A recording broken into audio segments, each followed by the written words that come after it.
It's not uncommon for international media to focus on what's wrong with the Middle East instead of what's working.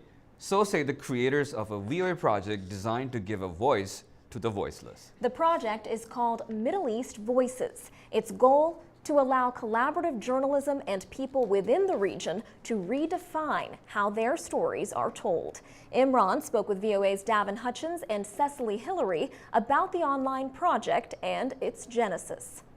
We thought that the Arab Spring deserved its own website because it was about a conversation. It's about a yearning in 5 or 6 different countries. And just informing them what's happening in the Arab Spring wasn't as important as listening to what they were aspiring to, the things that they wanted to change. So we wanted to build a website that was dedicated to that conversation. It's really a listening platform as well as an amplification platform, and there's good journalism on it as well. What is a typical day like for you guys? You'd be surprised. The team is not that large. There's about a dozen of us. We're divided into a few teams. So the blogging team, which are people who basically write script and text and curate, meet every morning, and we basically look at trends, what's trending on Google, what's trending on Twitter, what other people are writing about, and we kind of say, like, what should we do? Raise us in the rankings of where we show up on the search results. It's more likely people are going to click on us versus go to page. Did you see the little girl that stood out yesterday in the streets of Damascus with a big sign right in the middle of traffic? And people just stood there and clapped. She did get arrested. Optimization and what certain countries would respond to and what they wouldn't respond to, and then we fight, and then eventually we come up with something. But tell me something, everyone is using social media these days. What makes your project different? We call for engagement. We invite people to offer their viewpoints and start up a dialogue. I think that's what makes us very different.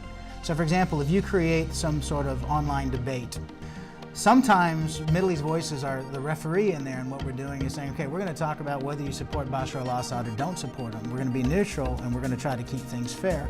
And so when you're talking about what you're doing, how you're reffing, the things you're interested in an open Twitter, Facebook, or website environment, people see that. And if you're human behind the website, and if you're human behind all of these things, we get praise a lot of times saying, hey, you guys handled that debate well, or your coverage is more balanced than I thought. If I were to ask you, how do you cover a live event, and you have something going on, which is Bahrain Lulu Live, is that the way you cover your live event, or is that the portal where people can go and watch your live event? With Lulu Live, we had people on the ground feeding us information. Bahrainis do have a strong presence on Twitter, unlike Syrians and some other groups. So what you're saying is that people in Bahrain are more internet savvy compared to other parts of the Middle East? Greater internet penetration. Yeah, I mean, to a crazy degree. But we actually did some data mining and found out that like normal people, doctors and stuff, have like 10, 12,000 Twitter followers. So basically everybody in the country is following you, and you're following everybody in the country.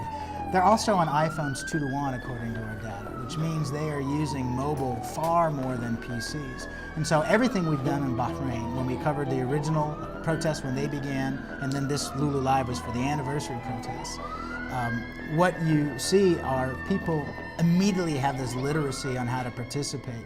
And it just takes a little bit of asking a question or a conversation to get sometimes thousands of people to respond. We had one post where somebody wrote an open letter to U.S. Congress saying that not all Bahrainis agree with the pro-democracy activists.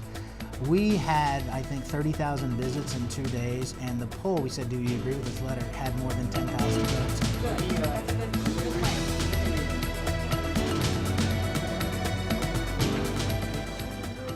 So we wanted to give you a fair idea of what we do when we do a day of story for Middle East Voices and trying to get our audience, our core audiences, to talk back to us.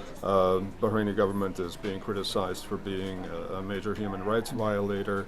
What we try to do is to talk about a conversation already happening, give it some context, amplify it a bit, and then continue that conversation. So We have also included an open letter that was penned by various rights organizations. The final post will look like this. Our headline is "World Criticism of Bahrain Mounts, but is it fair?" And then what you have is usually we'll have a poll that's very clear. We want to get the conversation going with the Bahrainis. We have the different condemnation coming out from the different groups, Amnesty International here, the open letter Erie mentioned. And we're going to add some hashtags. So for example, we would add World Criticism Bahrain intensifies, but is it fair? That's the question. We might want to add like vote now since there's a poll. And the tweet goes, we go over to our real-time analytics. Oh, that's the traffic on the site right now. Let's go ahead and take the same story. I'm going to put it into our Facebook page, which has about 7,000 people. We also use Google+.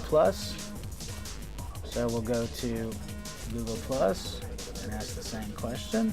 I think the future of journalism and public diplomacy are both going to be focusing around just how much is your audience convinced that you are paying attention to what they want, and not how much they should be paying attention to you. That was VOA's Davin Hutchins and Cecily Hillary talking about VOA's Middle East Voices project. You can check it out anytime at MiddleEastVoices.com.